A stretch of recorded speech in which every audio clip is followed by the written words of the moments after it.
We are live. Hello to anyone that's watching along live with us. If you Yeah, guys have any comments and stuff, just put them in the chat. I'm going to just put something in there now. Welcome all.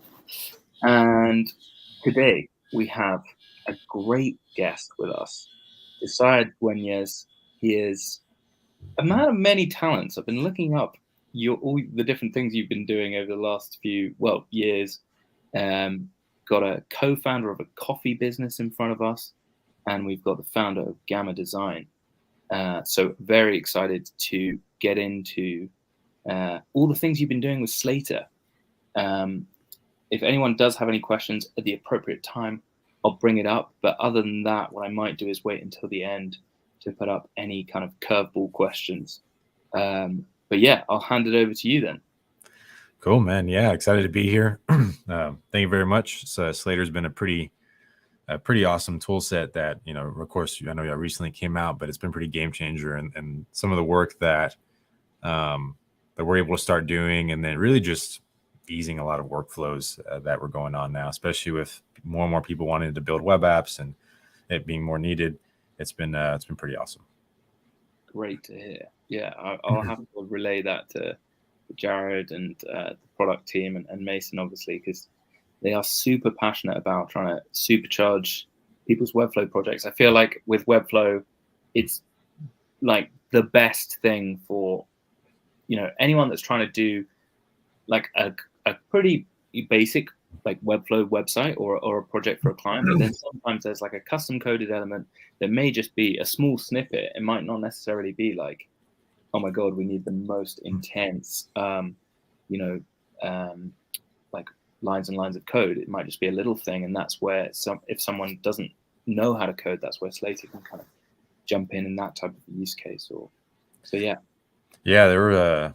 So I know you mentioned like the coffee business. There were a lot of things last week that they weren't like major functions that I would consider, at least, not because of some of the other stuff we've been building. But there were things that would be pretty time intensive to like research and figure out, messing with time to trigger some stuff. That using the AI with Slater were pretty easy, and then of course just injecting the script on the pages it needs to be on was it's really helpful. So like last week we had, and this is kind of like the beauty of this thing too. So the fun thing is that I run a company off of Webflow, right? And we're also building a physical coffee shop too, which we'll get into some other stuff later, which is like we want to take what we're doing and try to build an online ordering system using Webflow, Wiz, and some code like this too. But we were testing out coffee deliveries as like a little MVP way of doing it and getting more and more people exposed to the coffee we make that we do pop-ups for. So I kind of like bent Webflow's e-commerce a little bit to try to make it work as good as possible for something like that. And I wanted to block off orders at a certain time because we'd only be having it for certain days, but I didn't want to stop the e-commerce functions. So I made a bunch of time, essentially using time to create pop-ups, warn people, and actually stop all click elements on certain products. So people can't even go into them and buy them to begin with after a certain set of time, after deliveries were done. And then a window would open back up after a certain time has passed, and then it can continue going again. And so we had a couple of days to do that. And Slater really came in handy and started asking questions and coding away. And actually, Jared got a little peek at that too. He helped me fix a time issue that kind of came up that I wasn't aware of. But yeah, so that's like a perfect example of, hey, I got a really short amount of time and I can use AI and code to get something done that would have taken me a lot longer to figure out how to code those time variables. Awesome. So just to be clear, then you're not like someone that's coming from a development background. You're a no code, avid no code user, but kind of like, hey, there's some kind of limitations of some of the no code tools I'm using. Like, let's try and dip our toes into code using Slater. Is that right?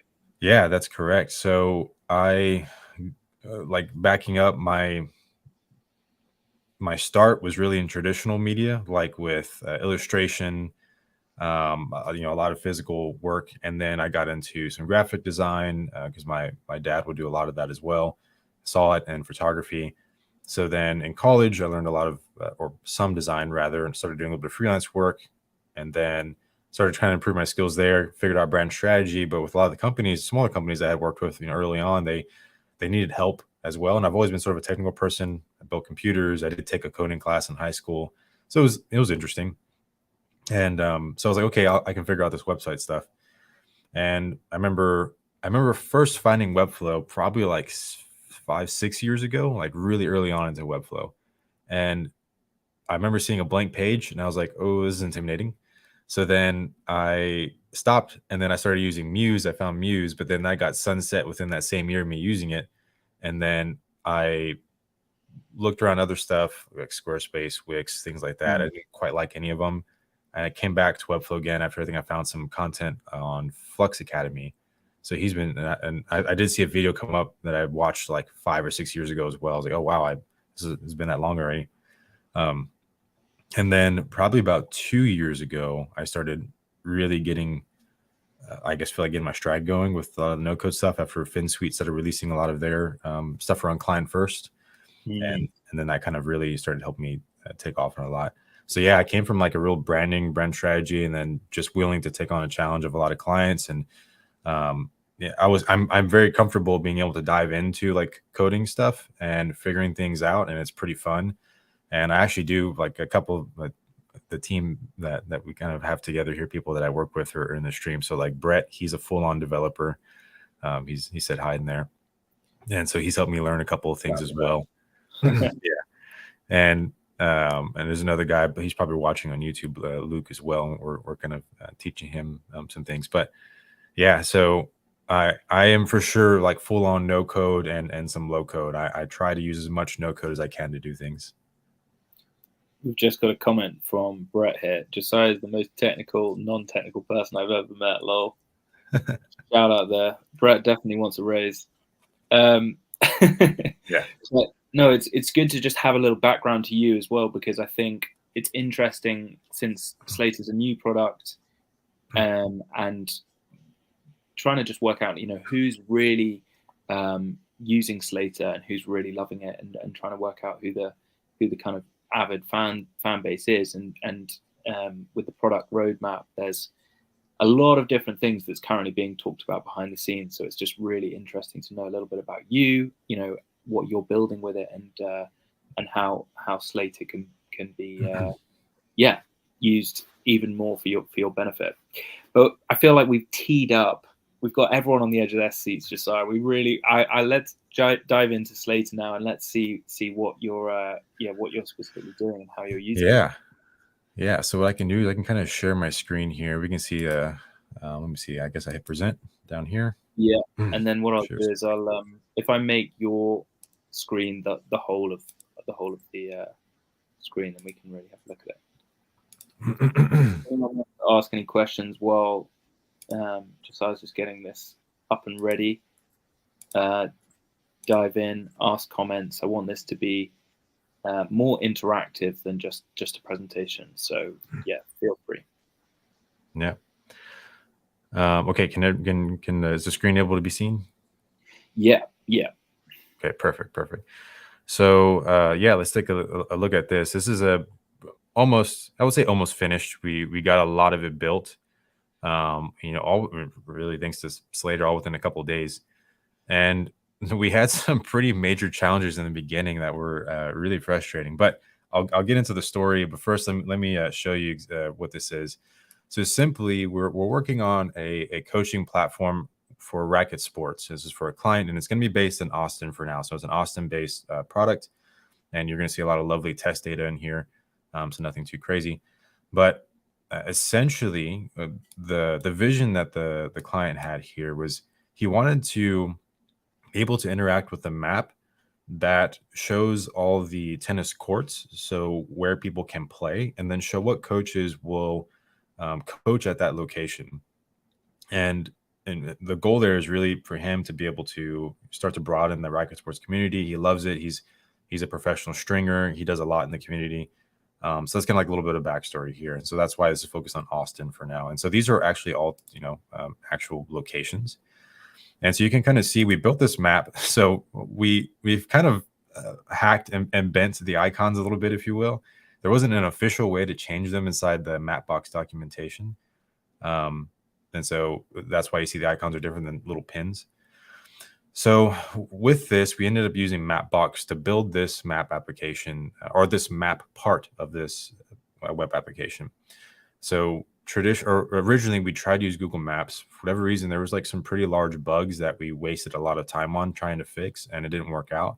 So we hopped over to Mapbox, and we found that it was like really easy to work with. So we can highly recommend using Mapbox if you're going to use maps and applications, unless Google Maps is really, really needed for some reason. But this worked out beautifully for us. Mounting it was easy, and I'll get into the code and stuff in a little bit as well.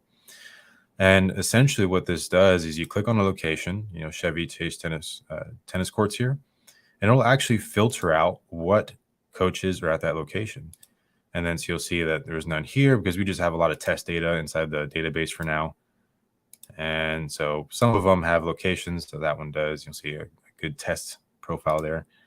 But yeah, so that's kind of the goal here, that if you want to look, okay, I like playing at this tennis park here. Okay, then this person coaches here, and then I can go ahead and view their profile, and then that'll load in, and then it'll also show where they also coach elsewhere. And this one's a lot more of a simpler integration. I'll get into that as well. So that's what's being, and then we can even allow the locations in my browser. Oh, pulled me up here in Corpus. So that's what's kind of working what was built. So of course, this site is built in Webflow, and Slater is a Webflow application. We use Slater to help write the custom code to get this part working. And a bigger part of this is actually using Wiz for the bulk of the other stuff. And there's a cool little hack that we can or not really hack, but something we found out is very valuable with kind of combining the two for some web applications, depending on what you're doing, that we can get into as well. And so Xano is also our backend, our database. So there's kind of a lot of stuff going on here. There is user authentication and everything. And I can get into some of the Xano parts, but it's kind of like a quick little overview about what we built. And honestly, this iteration took us probably about maybe 2 days worth of work. And so, we actually anticipated it being worse with some of our research that we were doing and prepping for this, because we've never built the beauty of this is we never built a map application before. Neither one of us have. So we're all learning this together, and AI and Slater were a big part of being able to build this pretty quickly. That is wild. This took you 2 days. Yeah. I mean, I guess after a lot of trial and error, like you just said. So, but yeah, actually the trial and error ended up being about 2 wasted hours, I think. So not too crazy, but it just wasn't working. There was some research in the back end, but no actual code written or anything yet. But the trial and error was probably about 2 hours of failed attempts. So then we've got, so just to be clear, what tool is being used for what then? Have we got, we've got Xano for all the different information that's being pulled from, so you put all that information in Xano, then all of that information is being pulled via Wiz to the Webflow front end. And then you've got filtering being done with Slater. Is that how this kind of worked out? Or yeah. So I'll be go ahead and show how this is kind of working out. So you can see we do have our back end here, and it is pretty intense because we try to organize this database as the best we could. So the filtering got a little crazy, and that's where also the AI kind of helped, because we weren't used to filtering this deep into some things, because there's some stuff that's linked together. I'll show table relations. So you can see that we needed to call the coach, which their information is linked to the locations and also linked to packages and so on. So we needed to kind of filter pretty deep into the information that's linked to the coach in order to be able to call the location that they're at on the click. And so in Wiz here, going into the Wiz project, we can go to the map view. Okay. And oh, wow, it's actually loading in Wiz for me. So we had an issue the other day where the map box was not loading inside of the Wiz. We were getting some errors. So we had to have multiple tabs open to get everything working. But yeah, we have a lot kind of going on here. In Wiz, we do have actions based on attributes, and this isn't going to be a Wiz lesson or anything, but kind of just showing how everything is working here. So these are just doing a lot of the actions and calls on what's happening here. Data in, and what we're doing here is doing a get call to load all of the information or all the coaches. And the reason why this ended up working out really well is, one, we're already using Wiz for application, but two, in a situation like this, you have to expose your API key. But because it's using authentication, when you're signed in, you get an authentication key with your login, and that's stored inside your cookie. But so we actually used Wiz to communicate with everything together, and I'll get into the Slater code and show how that worked as well. So we do have a good chunk of code here, and let me know if I need to zoom in at all, or if everything's good to view. Yeah, I mean, it would be great if you could zoom in a little bit. Okay. So what I'll do is I'll zoom in here. I'll probably move the learn. Nice one. Yeah, that's great. And I think, yeah, okay, we can do that too. So we do have these two main pages for the maps. I don't have anything for global. In fact, this is really the main custom code here. So this is going to be the big one that I showed where we clicked around. Now, you'll see there's a couple of things going on that you might not be used to seeing. So we have a Wiz onload async, and now essentially this is waiting for a window onload, waiting for everything to load in, and then we have a Wiz data listen. So Wiz has their API that you can communicate with. You can actually, it's pretty cool because you can pull out variables and interactions and data that's coming from Wiz by grabbing the variables that are within Wiz itself. So it's pretty nice how you can communicate back and forth with it with some extra code if you need to. So what we did was we listened for this variable. So we put all of the location information that's being loaded in from Wiz, we put into this variable so we can call it, and it was filtered out into these items here. So we just formatted the data or filtered out what exactly we wanted it to look like, because this is going to be for the map later on. And a lot of the stuff needs to be async for after everything's loaded. So that's kind of another important part here. Now, what we did was we queried the map element. So that's what the map element is. I just put a div block, styled it, and then gave it that attribute of the data element map. I prefer working with attributes if possible. I feel it's just a little bit safer because there's a lot of times where I'm changing classes or I'm building something. A lot of times too, using tools like Reloom and everything, I'll end up changing the classes afterwards with the FinSuite tools.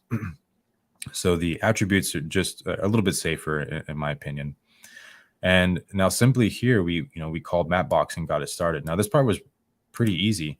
So we had ran Slater. We told it we're working with Mapbox and we wanted to query this, or we wanted to have it be mounted inside of this element. Now, what you want to do for things like that is you want to be clear on giving Slater that you're mounting on a div block with the HTML attribute of what exists here, right? Because then it'll write that code correctly for you and not try to do a class or do something different. You have to manually work it later on. So it gave us everything that we needed to kind of get started and get everything mounted here. And then we just have a public key. So we're okay exposing this because it's just a public key. And even then it's domain restricted on top of that. So that's a nice thing with Mapbox, that we just have them. This key only works on the two sites that we needed to work.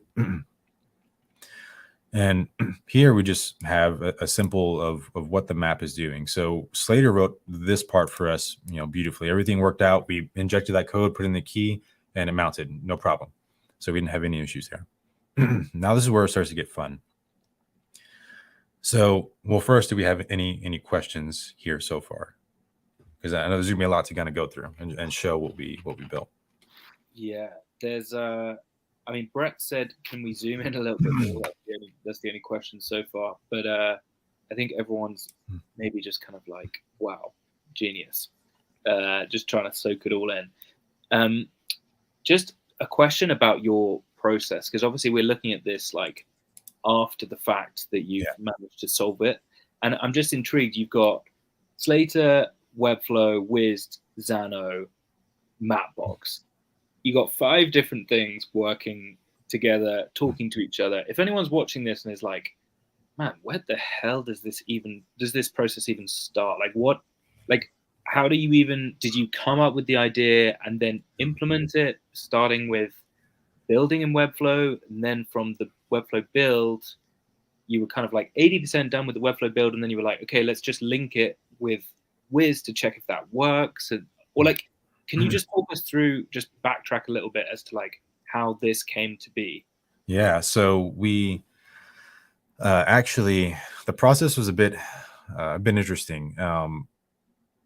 Essentially, what we did, we started with a set of requirements with a client. We knew we wanted to build this, and in fact, we built a different version of a project for him a few years back whenever Wiz was in V1. So we knew Wiz, we always wanted to use Wiz, but he had a different business model he was changing to, and so we scrapped what we built the first time, and then now we launched into this new thing. So we've kind of been working with this client for a while.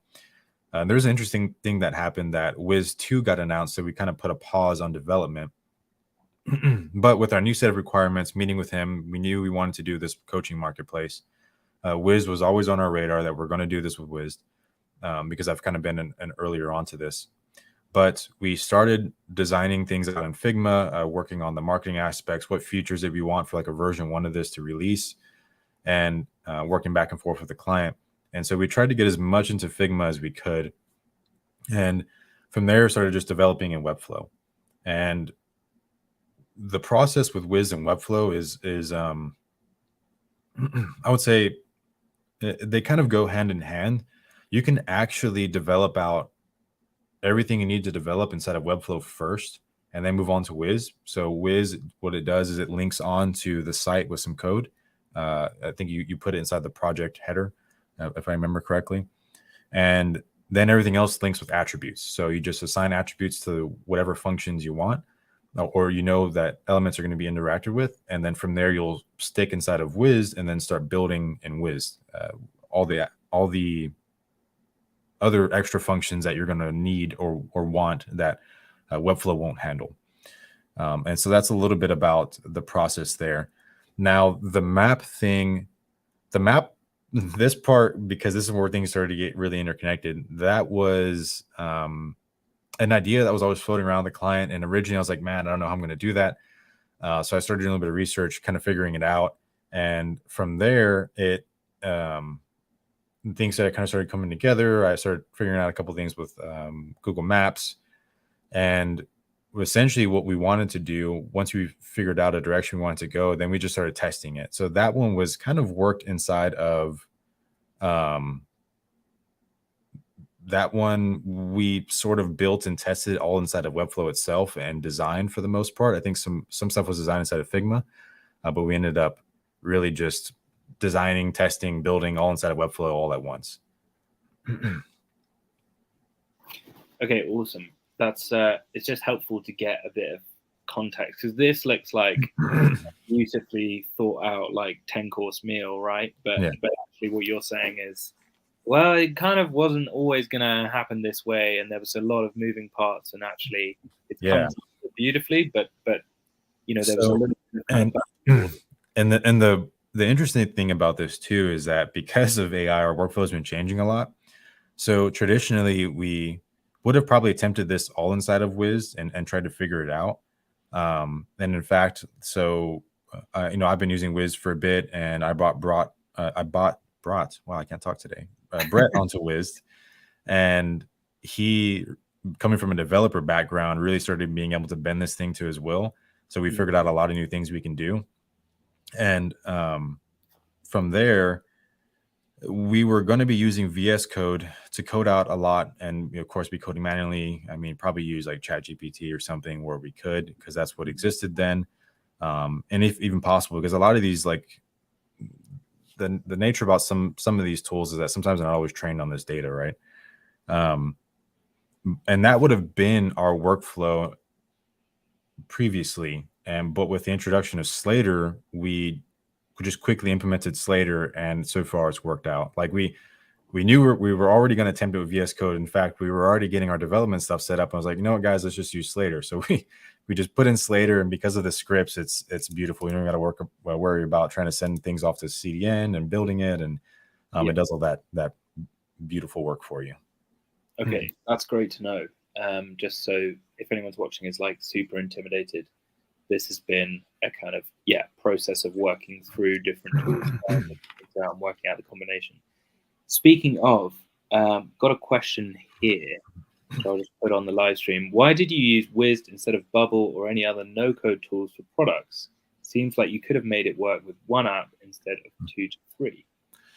Yeah, so we definitely could have probably used Bubble for this, but I have no experience with Bubble. I did look into Bubble in the past, looking into Wiz V1, but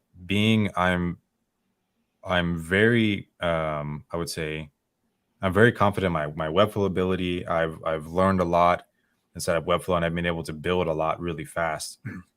And looking at the tools that have come out around it, like Wiz, I've personally really enjoyed them, and I enjoy the process of working in Webflow. I mean, I'm comfortable in there. I know how to expand its capabilities, and I know what it's capable of. And so I didn't feel like learning another tool, like a completely different platform or tool to build sites like Bubble, was the best route for this. So, I've spent my time learning Webflow, seeing other people build some pretty crazy things. And so I feel confident learning how to do that myself and just pushing this tool to its pushing it past its capabilities, essentially, because now we're attaching on something like Wiz. But in addition to, I've really enjoyed what the FinSuite's been doing in the community and putting out, and I've really enjoyed the roadmap for Wiz. But I mean, I do agree. It's probably something like Bubble would have been more complete in doing, and I think would be great if you want to expand your tool set in terms of you can work in this platform. But for me personally, I mean, it's mainly just an opinion, right? I've really, really valued Webflow, and I don't work in any other platforms anymore. I work solely inside of Webflow, develop in there everything I can, and if a client wants to do something else outside of Webflow, I'll say, hey, I'm not the guy, and that's kind of how I handle it now. Great. So it wasn't like specifically that you just didn't want to use Bubble for any reason apart from the fact that you just hadn't actually had experience with that product at the time. So. Yeah, I didn't have experience, and at the time, it was easier for me to gain experience with something that just attached onto Webflow rather than a whole new platform and trying to figure that out. Awesome. Okay. We've got a question about Mapbox as well. So let me just, sorry, wrong one. We've got a question saying, pretty specific question about Mapbox. Did you try using pin clustering? Do you know if there is an option for that in Mapbox? I don't believe so, no. In fact, I don't know if there's an option for that in Mapbox. I haven't heard of pin clustering. So given that we were already set on using Google Maps, we were more familiar with what we were going to try to do in there. And Brett linked Mapbox in the chat that we're in a Discord together figuring this out, and he linked it in there. I was like, okay, let's do it. So we signed up for an account and implemented it right away. So, I mean, I'm sure there are improvements we can do to this, and we'll probably delve into that later on. But yeah, in its current state, it still worked exactly for what we needed it for. So I don't know if it has pin clustering, and we haven't tried it, but we can look into that. Awesome. Okay, sorry. Let's crack on with how you're using Slater. Yeah, of course. So there are a lot of different chats between on my end and Brett's end. Brett was also working inside of this page as well. So we're both chatting different things. So on one hand, I would show the chat, but it probably wouldn't make too much sense because there were different things that are not like in chronological order, given that it was both of us working on it. So now there's a lot of interesting stuff going on here that you probably wouldn't see either. And this is essentially, one, we set this up, and essentially we're just adding the properties that we need for Mapbox to put in the latitude and longitude and everything there. But they do have this async listener here that's native to Mapbox that lets you listen to the clicks. And so from there, we did set the pointers to pull in from the list we pulled from Xano. But after that, we needed to set some set some initial data to work with Wiz. So we made a variable inside of Wiz called click marker, and you can actually do this with the API. So we created it here, and then we set that to an item ID of that location, because what we needed to do was populate that marker and that variable, that click, with the map location, or that single location that we're clicking on in the map.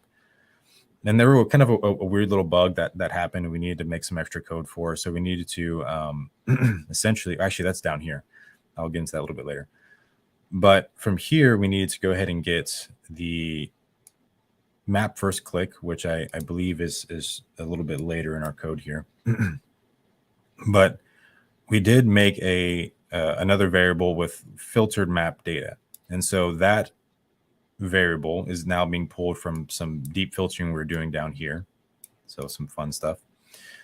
And essentially we used, a lot of times in Wiz, you'll be pretty comfortable not using a variable and pulling the list data straight into whatever you're trying to work on.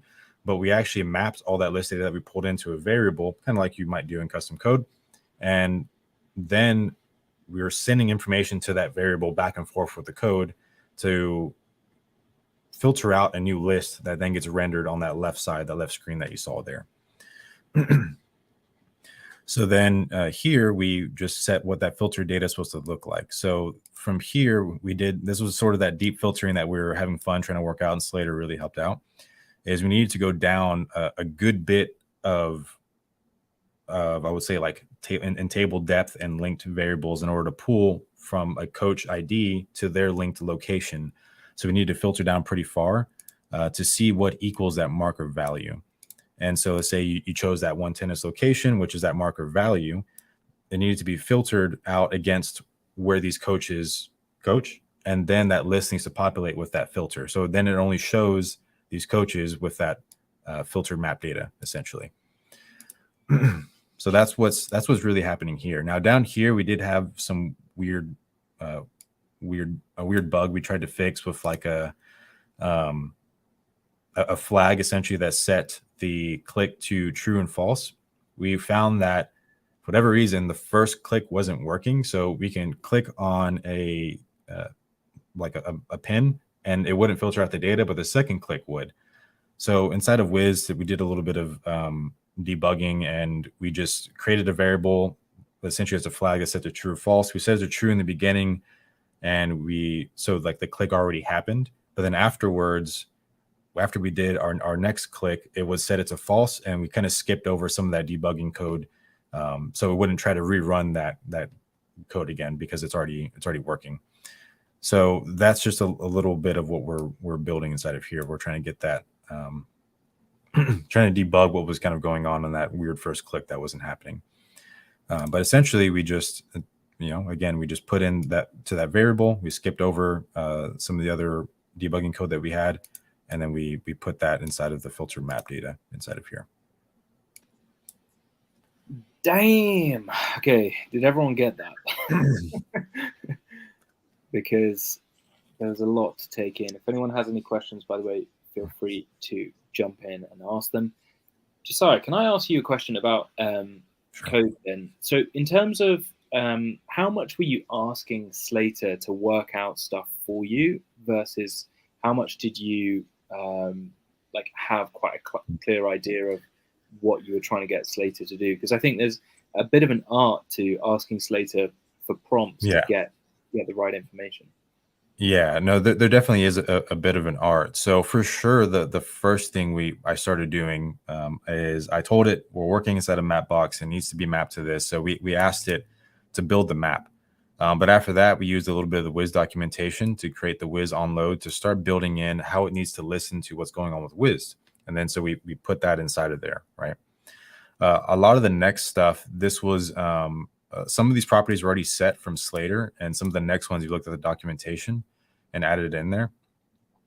Now, a lot of this filter work was a mixture of trying to ask Slater a couple things by maybe training it with some of the Wiz documentation, like bringing in how it was linked. But because they do have some documentation, you can bring in code snippets and everything. And after that, it was going to be, we did really try to ask Slater a lot to get this filter the way we wanted it to. And it is a bit of an art because there's so many linked things, so it doesn't have all the context, especially with like the data that's coming in and out, right? And where, especially with how that table is located. So what we did was we would console log the variable. We set up the variables inside of Wiz, and then in here we would console log that so we can see it in the code, and then get like however many steps it needs to go down, copy that address, because you can do that inside the inspector, and then put that inside of Slater and be like, okay, how can I filter out this set of data? And from there, it would spit out a way for us to filter it until we kind of got it to work. So we kind of need to do a little bit of like the AI didn't do everything for us. It was a mixture of us kind of knowing the Wiz documentation a bit, and a lot of the Mapbox work was, I think a lot of it was on Slater, and some of it was looking into the documents a bit as well. And yeah, for the filtering part was probably the most interesting one to try to get worked out with Slater, because we needed to get that location. And I found a good little thing you can do too. And what I try to do sometimes is if we start doing a bit of manual code, I'll try to retrain it. So I'll explain all the code, and then from there I'll start asking it questions, because it has context now on all of this code set, and it's explaining it back to you. And then you can start asking questions with that new set of information on that code that you have. So that's a good way to kind of do that too, because if you're mixing in handwritten code with some of Slater's, it might not always have all the context, and it might be trying to pick up what it spit out to you, maybe, you know, however long ago you asked it a question. That's really interesting. So what you're doing is you're actually saying like, no, Slater, what we're doing is we're using Wiz, and we're basically pulling information from Xano through Wiz. So this is why this variable is this or whatever. And you're basically like explaining your own manual code so that it can actually help you with the next part. Yeah, we do that a lot. So a lot of times what I'll do is, okay, I want to get one little thing worked out. So I wanted to get I wanted to create a variable for this click, right? So then I told it, okay, I want to create this variable in this format, pulling in the Wiz data, or some of the Wiz documentation, and here's the name of the variable, and then so it'll kind of spit out this little code snippet, this instance, and then so then that works. Okay, so then now we need to build in these other functions, and originally we thought about testing out like actually triggering the Wiz action inside of here, but we ended up not doing it, and we ended up working with the filtering. So we kind of gave it that information. Yeah, we trained it on like what we're doing, gave it as much context as we could. And some of these prompts, they get kind of long, right? You're trying to explain a lot, which is really what you want to do. You really want to get as, I would say, accurate and as specific as you can for it to give you what you need. Awesome. Yeah, that makes a ton of sense. I think especially when it's coming to using multiple different tools, definitely giving the AI some context is really helpful. But I've noticed that when people sometimes use Slater for the first time, they type something in and the code's not quite right. And then they're like, oh, it's not working. Why is it not working? Keep asking Slater. Like say, hey, Slater, this isn't quite working for me. Maybe it's because, I don't know, I'm using Wiz or another third-party tool, and you didn't have that, information when you were giving me the code. Can you have another go? And be polite, because the robots are going to take over. But essentially, have that conversation. It's not just like a one and done thing.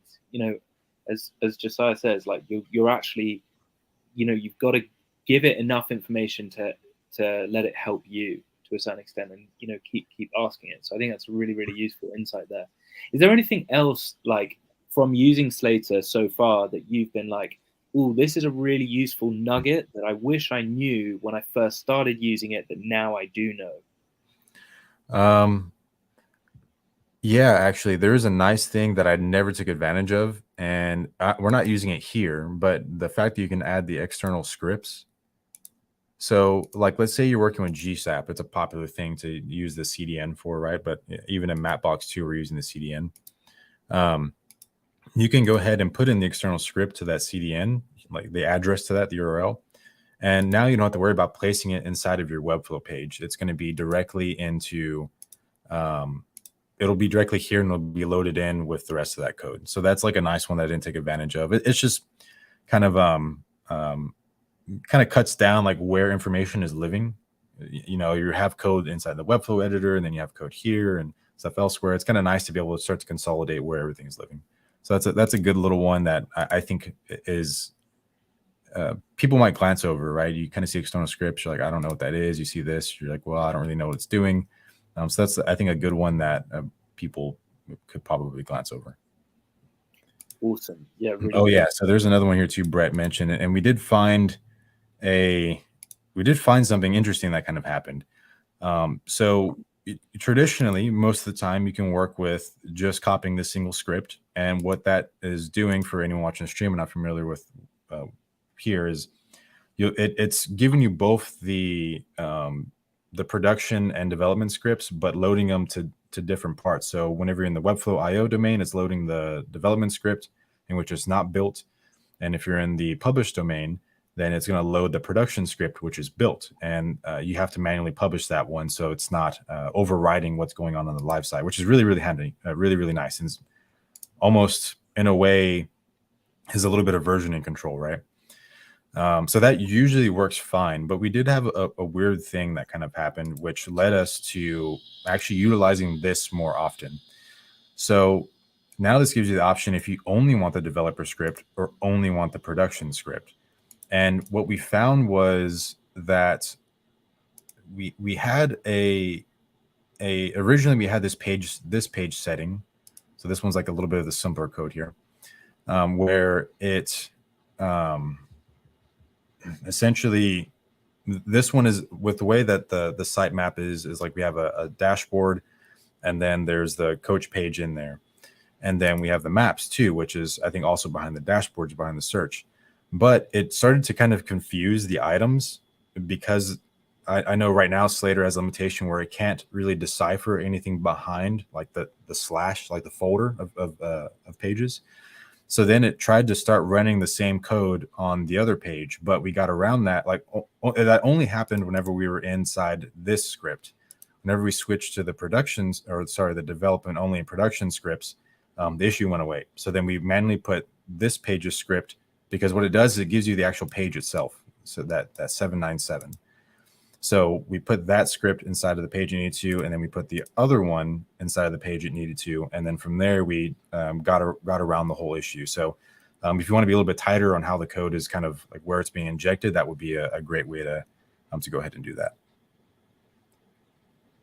Awesome insight there.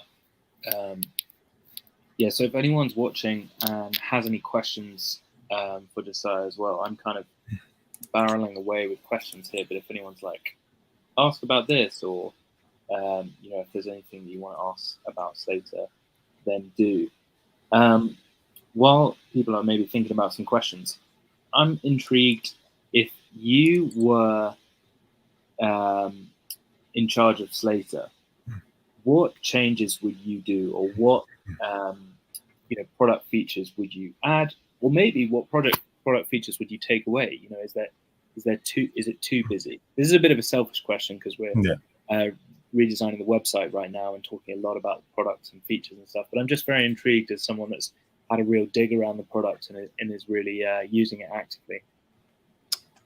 I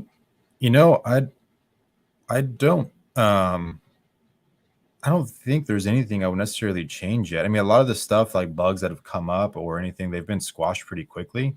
Kind of talking inside the Slack channel. But I mean, I love the beauty of its simplicity. Like it's not that it has like this robust feature set, but it's a great code editor that does its autocomplete, and it kind of corrects things for you, like on an ESLint kind of thing. And I love, like, one of my favorite features right now is I love how it does actually pull the pages, right? And that way it'll work on that page alone. And that is a nice little feature. So it's like these extra little Webflow tidbits that really help, because I know this tool is built around Webflow. So I don't know if there's anything I would inherently any change yet. Brett did say any plans to release version control. Yes, me and him did talk about that. And essentially, our thought was like, man, if you had versioning control in here at somehow, then that would pretty much almost eliminate the need for GitHub in almost all scenarios. Yeah, so this is a hot topic. I wish Jared was here because I don't want to say something I'm not meant to say on a live stream, but it is something that is being talked about a lot. So, awesome, fantastic, yeah, that's great to hear. So, yeah, there's some features that right now I know are not as good as they will be. So, let me just say that. Sorry, carry on. Yeah. Like, I mean, I know in the past there's like a couple of bugs with external scripts, and I haven't ran into it again so far. But I mean, I imagine probably just some more documentation around that, or guidance on how those are being used. I mean, it would even be nice that if, well, that might be a bit of a long shot, but like it will become aware of what other scripts that you're using inside of here, right? And it might be able to pull that in some of the code you're asking it. So like, if, hey, I'm doing a GSAP thing and it sees you already have the script, then maybe it doesn't need to give you the script back, or it knows you're working with GSAP for animations or something else. I think that might be pretty nice as well. Awesome. Yeah, we're so Mason and I are planning some competitions in the coming few weeks, and because we did this custom code art one that we did last week, and people seem to really enjoy that, and we just want people to get in, use the product, and kind of play around with it. And one of the competitions that we want to do is around animation and specifically using GSAP, so there'll be plenty of chance to play with that. But yeah, really interesting feedback there, and I'm sure the product team would be very intrigued to watch this back. I'll have to send them a clip. Sorry, is there anything else that you want to show us while we're here? I kind of hijacked your. No, you're good. Yeah. I mean, no, not for the most part. I mean, other than just having a in the bottom here, we have a call to get the user location data, and then that's what you saw whenever I was in the browser. It prompted me for permission to share my location, and I think that was like the last little bit here, and that was being called from Mapbox. It was pretty easy to do. So, I mean, Mapbox's documentation has been great. And I think even working with their code too, Brett working with it, he's loved it so far. I think in their marketing, they do say that it's a map for developers. So I guess it makes sense for a lot of things are just easy to enable and disable, and features to add in. So it's been a breeze to work with. This is our first time working with Mapbox actually. And so that's been pretty good. Awesome. Yeah, the only last little bit here is we have a lot simpler call on this side, and it was essentially, this is kind of like the version 1 of our code, but it worked out perfectly for the with a couple of little tweaks here, worked out perfectly for the coaches page. So calling in some of those variables whenever we load a coaches page, then we get the locations that they train at, and that's how that other page, whenever you go into their profile, where they're training at here. And we can probably do a little bit of cleaning up on our animations to hide the flashing. But you see that this account with my wife and I, we have no locations we're training at, right? But yeah, essentially that little piece of code was a lot easier to implement, because it was just straight up referencing. You're not trying to filter out and pre-filter data. You're just referencing what's already being called and filtered out from Wiz itself, which was pretty easy to set up. Awesome. Yeah, I haven't used Mapbox, but I'm intrigued to try it. I've had problems with Google Maps and trying to put pins on, and then it's like a bit of a nightmare when it comes to mobile and yada yada yada. But yeah, Mapbox looks really interesting. Yeah, one of the next things we're doing right now is going to format this for mobile, see how it works out. We haven't yet. We're getting all the desktop stuff squared away, and make a decision on how we want to work this out with mobile. I mean, that is a little bit more of a challenge. You're kind of you're in a smaller screen real estate, so then how do you want to show these coaches in a small screen with the map itself? And so that is going to be a little bit more challenging to tackle. for sure, but it'll be a fun one. At least it's more from like a user experience perspective, right? Otherwise, I think our code should still be able to stand up pretty well. Yeah, just with people's fat sausage fingers, it might be just hard. Yeah. Oh, Brett said it does have some built-in functionality for mobile, Mapbox. All right. So we'll have to explore that. Intrigued to see on the published site and try that out.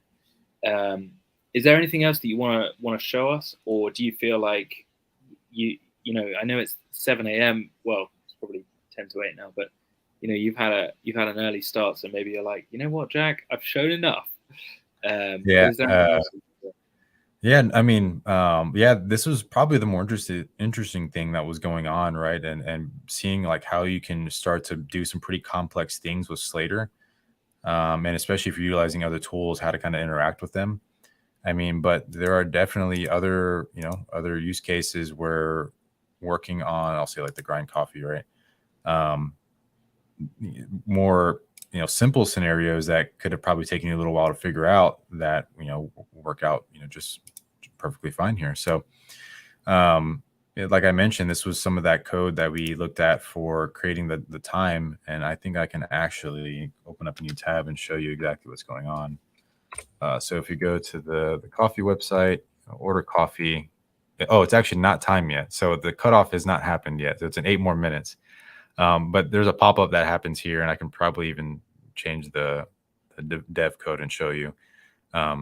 But what essentially this was like a sort of a simple implementation as well, where I actually pulled the modals from the FinSuite accessibility library that they have and gave that button an attribute. So I did need to do a lot of communication back and forth with Slater and something like this.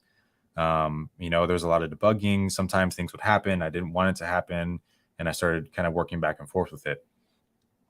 So this one here, I did actually work with classes. I was kind of lazy. I was like, no, I'm going to work with classes. And, I set our time on this. In this instance, I set it fixed to American Chicago to not get someone's time zones, because in doing deliveries, well, we're only working within our city. We're not working with other time zones, right? So that's why this is written into time zone American Chicago. And because that's, we're in Central Time. And from there to test it, I was console logging the time. But then I started giving it, some parameters. After 9 a.m. Or in between 9 a.m. and 6 p.m., I don't want any orders to happen, and I want this button to be clicked. So there's a hidden button that then gets clicked and triggers an animation for that modal to pop up. And then I also gave it, I believe I started working with some storage here to know if it's clicked true or false. And so when you load in, if it's already been clicked, then it won't click again, because I had an issue where it kept clicking after the time interval. So if you're on the page, it will pop up again, and it'll pop up again. I didn't want to make it annoying for people. So, okay, you already got notified once, and, stopping the pointer events was going to be the next roadblock to help to stop people from ordering, right? So then what we did here was actually button click true, pointer events auto, and then pointer events none. So whenever the after that time, then it is going to give you pointer events none and not let you click on the link to go into the product page to go and place that order.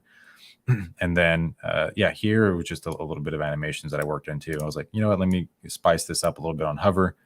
And so then that's what you saw, real simple, just doing this here, right? The little hover animation. But yeah, I mean, something like that, you can get as complex and as simple as you need. So this one isn't as fun, but it's kind of cool to see, okay, I was able to implement this pretty quickly to kind of get a workaround for not stopping other orders and other products on the page, but then stop the delivery one, all using the same, I would say, product library from Webflow, the e-commerce library, not like regular CMS library. Yeah, it's a really interesting little use case, which I can see, an e-commerce client, this type of functionality is like insanely useful for them, right? Like if a client comes to you and says, hey, I've got a Webflow website, but it can't do this. And you're like, well, actually, what we can do is use something like Slater to implement this. And I think the more I do these spotlight sessions with people, the more I notice that actually it's not like they're trying to reinvent the wheel. They're just trying to do like small things that completely level up their project, either for their client or for themselves. So really interesting smaller use case there. So thanks so much for sharing that. It's interesting to see how many projects you're working on in Slater simultaneously. Dude, you've got like, what, 10 projects there or something? They're not all simultaneously. I mean, a couple of them were live, and I was testing out a couple of things.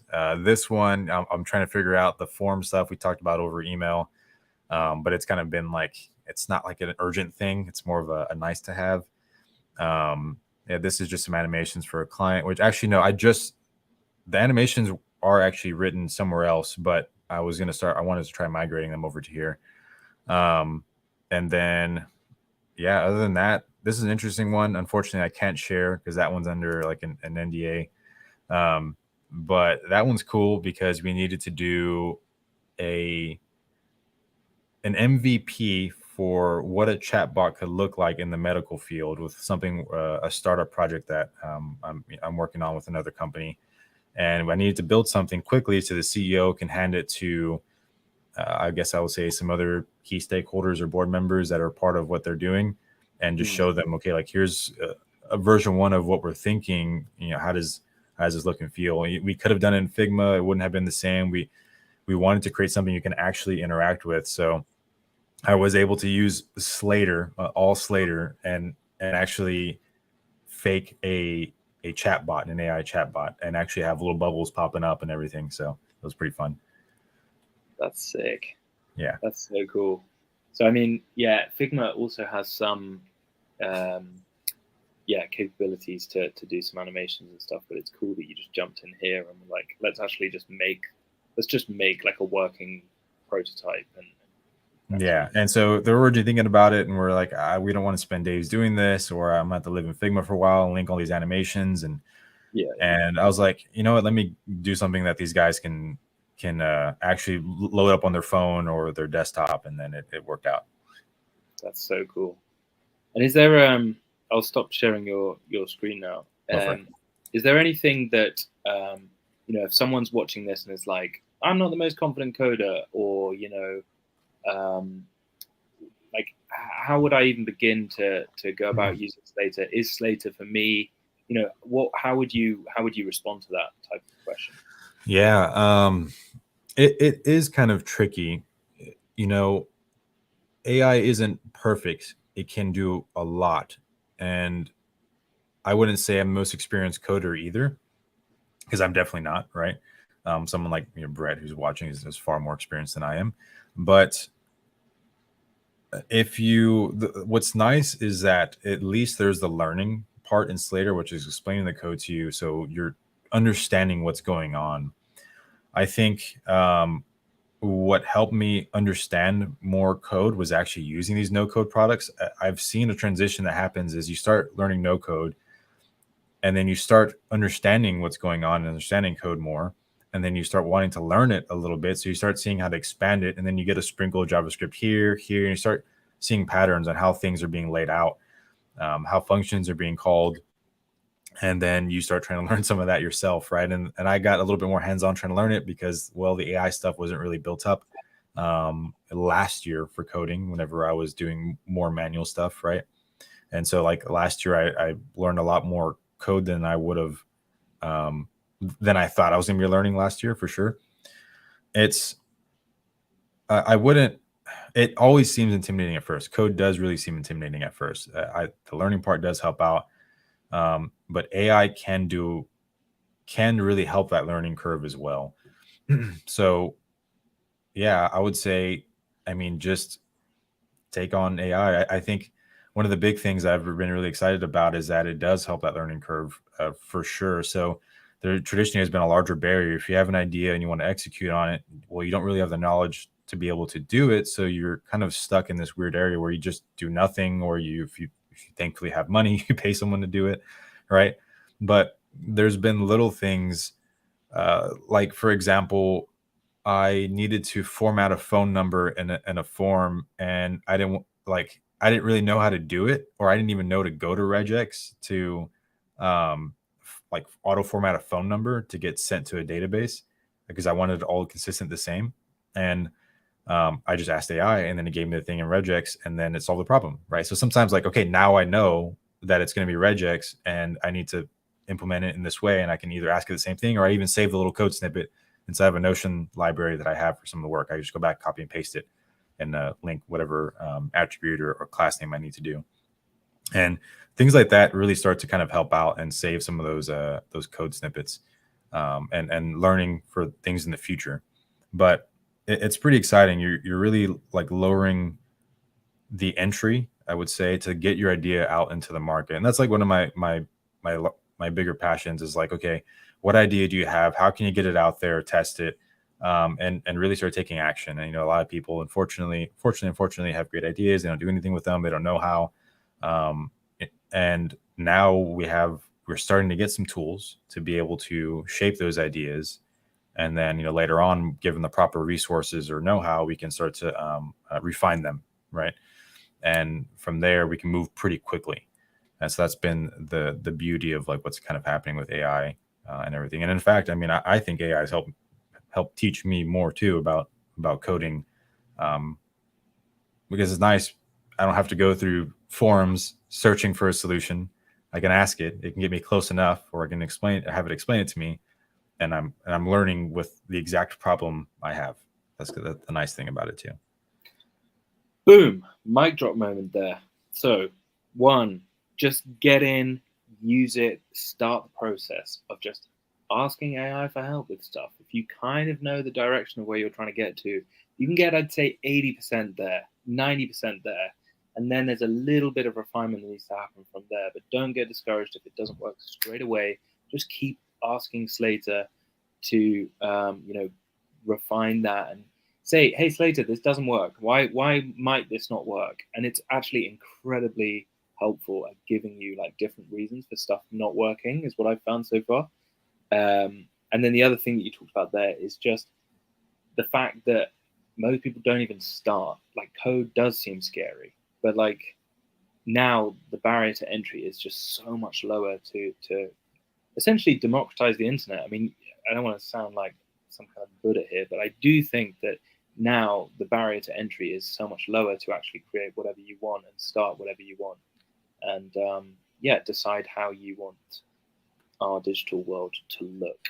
So, yeah, I think there's two exciting sides to that. One of them we talked about, if you yourself are trying to start your own like SaaS or no-code business or whatever it is, you have an idea, then definitely AI can help you get the idea out. There's a big thing, and people just don't start. And I hear a lot with different scenarios as well. It's like, I don't have the motivation, I don't do that. But motivation isn't something you can really create. Motivation comes from seeing results after taking action, and then the motivation gets built. So there's like a hump you need to kind of get over. But just by starting, seeing that the AI is working for you, your idea is shaping, you're getting excited, and then you start wanting to go back in and keep working on it. There's times where like I'm like, man, I don't want to start this. I don't even know where to begin.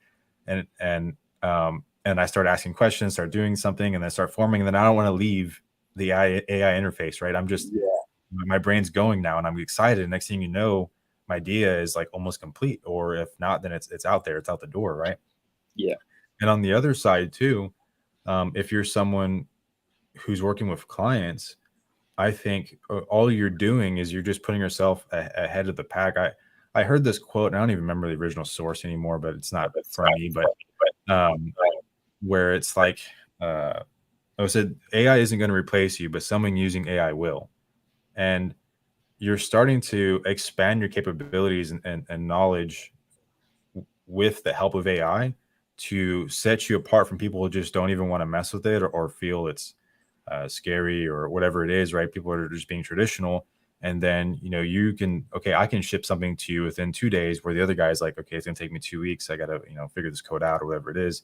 And that starts to kind of expand across other things. If you're helping your client write copy, now instead of trying to hire another copywriter, either a copywriter can use it to refine their skill or be able to ship stuff faster to clients, or B, if you're not a copywriter, with a little bit of careful prompting, you can start to create some pretty compelling stuff for a client to at least get the client's brain going.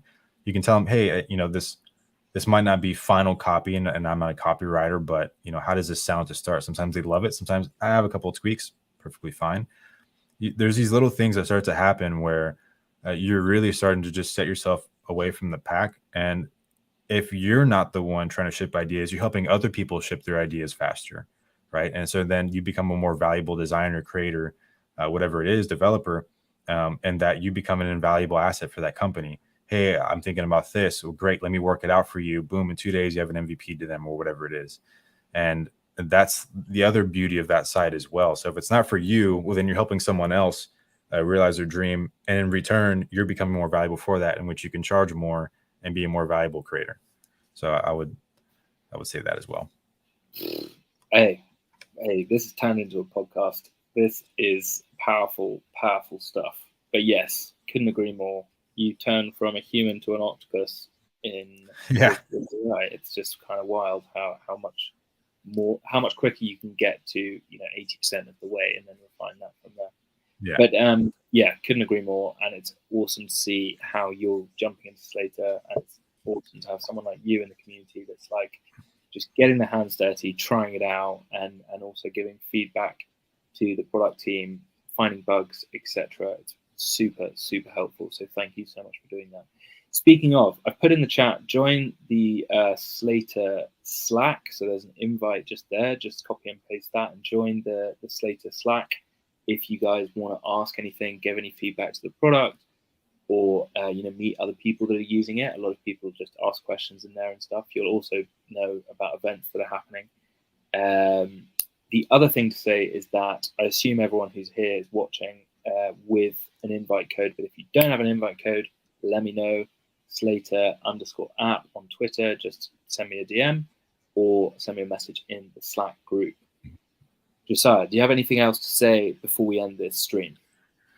No, I mean, not really, other than, man, thank you all for just, imagining ways that you can, one, interact with Webflow, but two, help others just be able to create with lower barriers, right? I mean, this product's great. Once I saw it, I kind of got my hands a little dirty with it, and then I fell in love with it. And from there, it's been, not looking back since. So, thank y'all for that. Thank y'all for having me on. Hopefully I brought value to somebody, and Yes, hopefully sir. these one more person's inspired to create something, or thought of other ways to create something. I'm sure you have. Yeah. Massive thanks.